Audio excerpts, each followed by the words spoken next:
এক ইহুদি নারী ছিল যার বন্ধু ছিল মা ফাতেমা ভালোবাসা প্রেম মায়া মমতায় ছিল তাদের অনুপ্রেরণা ছিল তাদের অনুপ্রেরণা একে অপরের চিন্তা ভাবনায় একে অপরের চিন্তা ভাবনায় কথা মায়া রে বন্দনা ভালোবাসা প্রেম মায়া মমতায় ছিল তাদের অনুপ্রেরণা ছিল তাদের অনুপ্রেরণা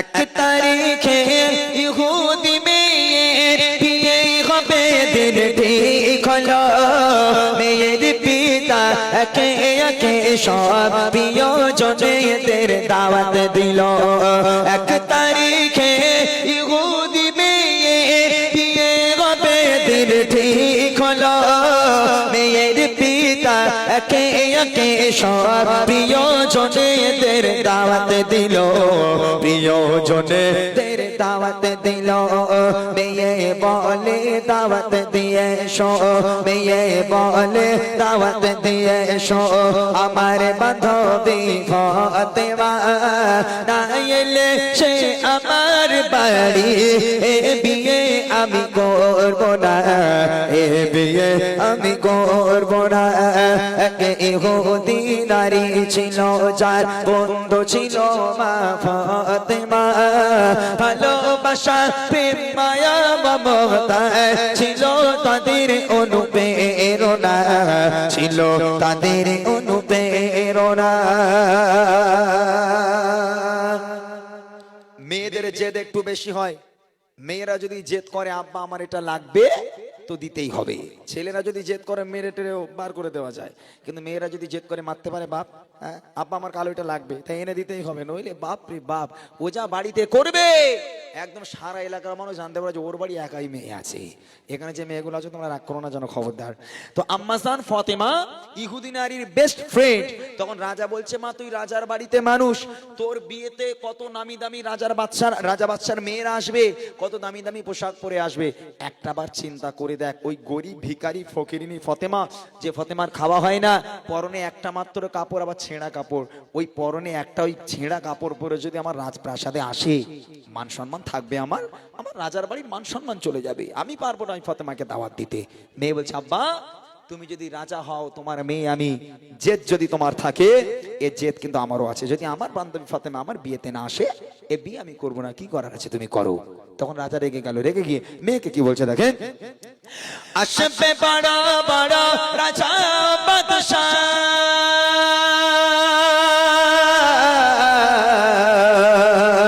আসবে বড় বড় রাজা বাদশাহ তোমার বিয়েতে আমার বাড়ি গরিব ফাতেমা ছেঁড়া জামা আছে কি তার কোন নূতন শাড়ি আছে কি তার কোন নূতন শাড়ি বাড়ির সম্মান হবে যে বদনাম বাড়ির সম্মান হবে যে বদনাম আসলে গরিব ওই ফাতেমা শোনো বেটি তোমার প্রস্তাব মেনে নিতে আমি পারবো না মেনে নিতে আমি পারবো না এক ইহুদি নারী ছিল যার বন্ধু ছিল মা ফাতেমা ভালোবাসা প্রেম মায়া মমতায় ছিল তাদের অনুপ্রেরণা ছিল তাদের অনুপ্রেরণা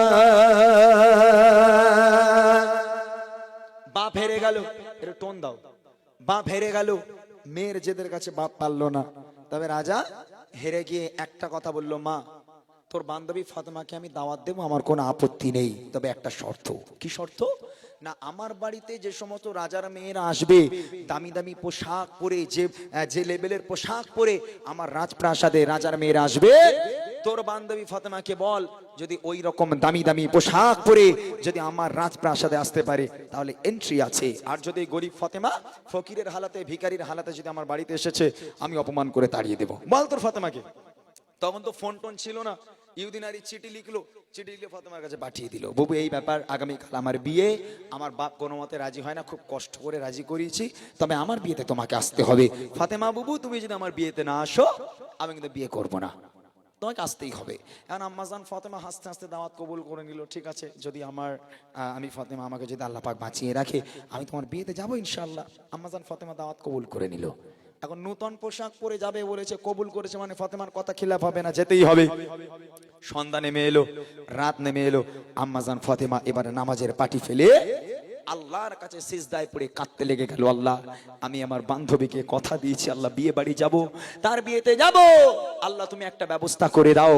আল্লাহ পাক আল্লাহ তাআলা আম্মাজান ফাতেমার কান্নাকে সহ্য করতে না পেরে জিবরিল আমিনকে ডেকে বলে, এই জিবরিল তাড়াতাড়ি করে জান্নাতে যাও, জান্নাতে গিয়ে একটা জান্নাতি পোশাক তৈরি করো, একটা খুশবু নাও, নিয়ে ফাওরান চলে যাও দুনিয়ার বুকে আমার নবীর হাতে দিয়ে এসো, গিয়ে বলো আল্লাহ পাক তার বেটি ফাতেমাকে উপহার করেছে। জিবরিল জান্নাতে গেল, একটা দামি জান্নাতি পোশাক আর একটা জান্নাতি খুশবু নিয়ে জিবরিল আমিন রাসূলের কাছে এলো, ইয়া রাসূলুল্লাহ ইয়া হাবিবাল্লাহ, আল্লাহ পাক জান্নাত থেকে আপনার মেয়ে ফাতেমাকে উপহার করেছে, আপনি দিয়ে আসুন। আল্লাহ রাসূল ওই রাতের বেলা ওই পোশাকটা নিয়ে ফাতেমার বাড়ি গিয়ে হাজির। ফাতেমা দরজা খোলো, দরজা খুলে গেল, দেখছে আম্মাজান ফাতেমা সিজদায় পড়ে হাউমাউ হাউমাউ করে কাঁদছে, এত কান্না কেঁদেছে ফাতেমার চোখের পানিতে তার জামা মোবারক ভিজে, জায়নামাজের পাটি পুরো ভিজে গেল। আমার নবী এই পরিস্থিতি দেখে কোনো কথা বললো না, শুধু বললো ফাতেমা এই প্যাকেজটা তোমার কাছে দিচ্ছি, তুমি তোমার ঘরে রাখো, আমি আব্বা কাল আসবো, কাল কথা হবে। এতটুখানি কথা বলে জান্নাতি প্যাকেজটা ফাতেমার হাতে দিয়ে আল্লাহ রসুল চলে গেল। আম্মাজান ফাতেমা ওই প্যাকেজটাকে ঘরের একটা কোনায় রেখে দিয়ে আবার দরজা বন্ধ করে পুনরায় সিজদায় পড়ে আবার হাউ হাউ করে কান্না শুরু করেছে। তারপর দেখেন কি হয়, খোদার মহিমা কেউ তো বোঝে না,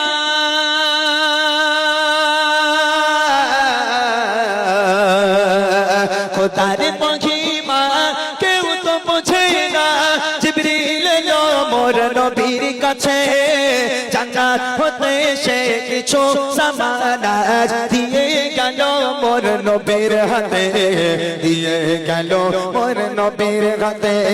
ফাতেমার বাড়ি গিয়ে মোর নবী, ফাতেমার বাড়ি গিয়ে মোর নবী বলছে শোনো ফাতেমা, খোদার উপহার তোমার তরে, কবুল করো এই নজরানা, কবুল করো এই নজরানা। কে ইহুদি নারী ছিল যার বন্ধু ছিল মা ফাতেমা, ভালোবাসা প্রেম মায়া মমতা ছিল তাদের অনুপ্রেরণা, ছিল তাদের অনুপ্রেরণা। সকাল হয়ে গেল, এইবারে বিয়ে বাড়ি যেতে হবে, বিয়ে বাড়ি যাবার পালা। এইবার আম্মাজান ফাতেমা দাওয়াত কবুল করেছে, বললো নতুন পোশাক পরে যাবে। এখন আল্লাহ রসুল যে রাত্রেবেলা প্যাকেজটা দিল, ফাতেমা তো জানেন ওর মধ্যে কি আছে, আব্বাজান রাখতে বলেছে রেখে দিয়েছে। আম্মাজান ফাতেমা বাইরে এসে দেখে ভোর হয়ে গেল, সকাল হবো হবো ভাব, পোশাক এখনো জোগাড় হয়নি। আম্মাজান ফাতেমা সিজদায় গিয়ে আবার জোরে জোরে কান্না শুরু করেছে। এমত অবস্থায় আমার আপনারা নবী আবার ফাতেমার ঘরে এলো, হ্যাঁ ফাতেমা দরজা খোলো।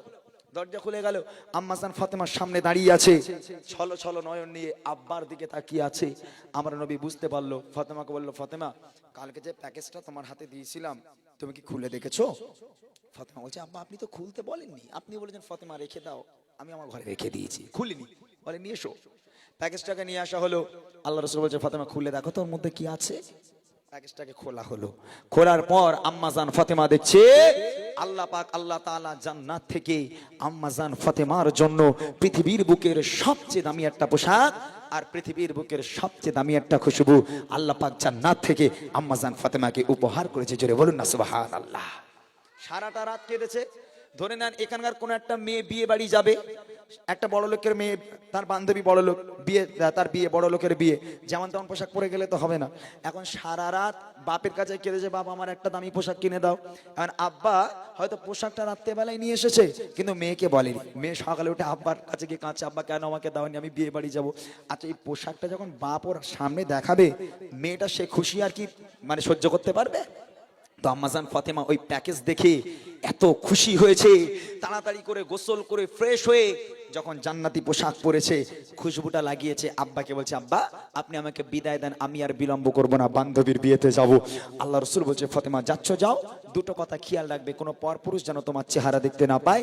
যে সমস্ত নারীরা পরপুরুষের সঙ্গে ওঠা বসা চলাফেরা কথাবার্তারা, ওই সমস্ত নারীরাও যেন তোমার আশেপাশে না আসতে পারে, যাও চলে যাও। আব্বার কাছে থেকে বিদায় নিয়ে ফাতেমা গুটি গুটি পায় রাজার বাড়ির দিকে যাচ্ছে। রাজপ্রাসাদে পৌঁছে গেল। যেই রাজপ্রাসাদের মেন গেটে ফাতেমা পাটা রেখেছে, রাখার সাথে সাথে দেখছে সারি সারি লাইন দিয়ে বসে আছে সব রাজার মেয়ে, একটা সাধারণ মেয়ে সেখানে নেই। আম্মাজান ফাতেমা পৌঁছে গেল। যাওয়ার সাথে সাথে রাজার মেয়েদের অবস্থা কি হচ্ছে দেখেন। যখন ফাতেমা আসলো সে পারে, চমকে ওঠে যত রাজা বাদশা, একই অপর পোশাক ফাতেমার, হারিয়ে যায় সব মুখের ভাষা। যখন ফাতেমা আসলো সে পারে, চমকে ওঠে যত রাজা বাদশা, একই অপর পোশাক ফাতেমার, হারিয়ে যায় সব মুখের ভাষা, হারিয়ে যায় সব মুখের ভাষা। সুবাসে ভরপুর তোর বহদুর, সুবাসে ভরপুর তোর বহদুর, মিশকের গন্ধে দিবানা। কোথায় রাজা আর কোথায় বাদশাহ, করে ফাতেমাকে পেমানা, করে ফাতেমাকে পেমানা।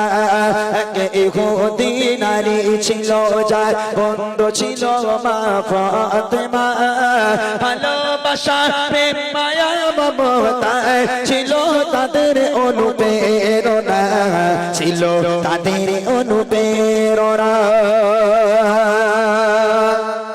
যেই রাজার বাড়িতে ফাতেমা পা রাখলো, রাজার মেয়েদের হুঁশ উড়ে গেল। একই অবস্থা, যে ফাতেমাকে আমরা গরিব বলি, ভিখারি বলি, ফকির বলি, ওই ফাতেমা যেমন একটা পোশাক পরে রাজার বাড়িতে এসেছে, রাজার মেয়েদের চোখ উল্টে গেল। বান্ধবী এলো, ইহুদি নারী এলো, ফাতেমার হাতটা ধরে সোজা চলে গেল। রাজার মেয়ের বিয়ে মানে বিশাল বড় বিয়ে, বড় স্টেজ করা হয়েছে, প্যান্ডেল করা হয়েছে। স্টেজের উপরে যেখানে সিংহাসন দেওয়া আছে, যেখানে কোণে বসবে, বউ বসবে, কোণের পাশে সিংহাসন দিয়ে আম্মাজান ফাতেমাকে বসিয়ে দেওয়া হলো। এখান থেকে শিক্ষা দেখেন, যে রাজার মেয়েরা ফাতেমাকে গরিব বলে, ভিখারি বলে, ফকির বলে, ওই সমস্ত রাজার মেয়েরা নিচে, আর আমার আল্লাহ গরিব ফাতেমাকে সবার উপরে সিংহাসনে বসিয়ে দিয়েছে। এক বছরে বলুন না সুবহানাল্লাহ। এখান থেকে শিক্ষা নিতে হবে, আল্লাহ পাক চাইলে তোমাকে গরিব বানাতে পারে, একজন বড় লোককে ফকির বানাতে পারে, তাই না?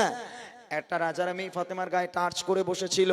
কিছুক্ষণ পরে দেখছে ওর গায়ে থেকে এত সুন্দর একটা খুশবু বার হচ্ছে, পুরো বিয়ে বাড়িটা মাতোয়ারা হয়ে যায়। আর রাজার মেয়ে থাকতে না পেরে ফাতেমাকে বলছে, বুবু একটা কথা বলবো। বলে বলো। বলে আচ্ছা বুবু, তোমার তো খাওয়া হয় না, তুমি তো একটা ছেঁড়া পোশাক পরে থাকো, তাই এত দামি পোশাক পেলে কোথায়, একটু বলবে? বলছে কেন? বলে আমার বাপ রাজা, আজও পর্যন্ত আমার বাপ এত দামি পোশাক আমাকে কিনে দিতে পারলো না, তুমি গরিব হয়ে ভিখারি হয়ে তুমি কেমন করে পারলে, কোথা থেকে কিনেছো, একবার বলো না বাজারের নামটা।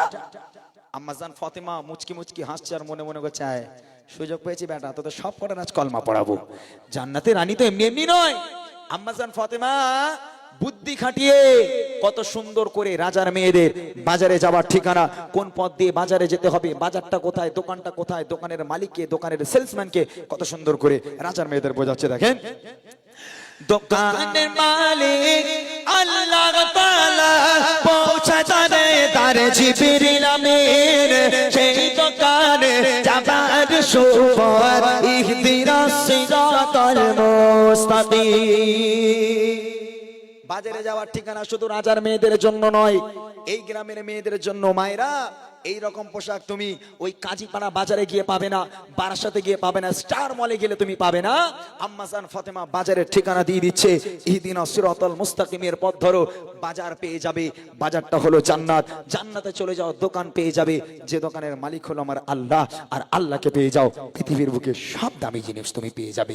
এই কথা শুনে এক এক রাজার মেয়ে, এক এক ইহুদি নারী ফাতেমার হাতে হাত দিয়ে বায়াত হয়ে কলমা পড়ে মুসলমান হয়ে গেল। শেষ কথায় কবি লিখছে, দোকানের মালিক আল্লাহ তাআলা পৌঁছে জানে তার জিবরিল আমিন, সেই দোকানে যাবার সুবর ইহদিনাস সিরাতাল মুস্তাকিম। মুস্তাকিম ইহদিনাস সিরাতাল মুস্তাকিম শোনো ও ইমরান এমন তার শান শোনো ও ইমরান এমন তার শান ও সুঝরে যায় চোখের কোনা একে একে সব ফাতিমার হাতে পড়ে নিল যে কলেমা পড়ে নিল যে কলেমা এক ইহুদি নারী ছিল যার বন্ধু ছিল মা ফাতিমা ভালোবাসা প্রেম মায়া মমতা ছিল তাদের অনুপ্রেরণা ছিল তাদের অনুপ্রেরণা ছিল তাদের অনুপ্রেরণা ছিল তাদের অনুপ্রেরণা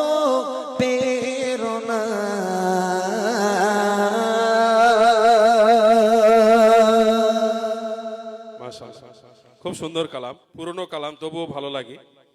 বুড়িমা গজলটাও গাইতে বলা হয়েছে, তো বুড়িমা গত বছর গেয়েছে, তো এবছর ও মালা, টাকার মালা। হ্যাঁ, আজকে নতুন নতুন প্রাইজ পাচ্ছে ইমরান ভাই। একজন দিয়েছে একটা 1 টাকার নোট অনেক পুরনো, আর একজন দিয়েছে আরবিয়ান ডলার।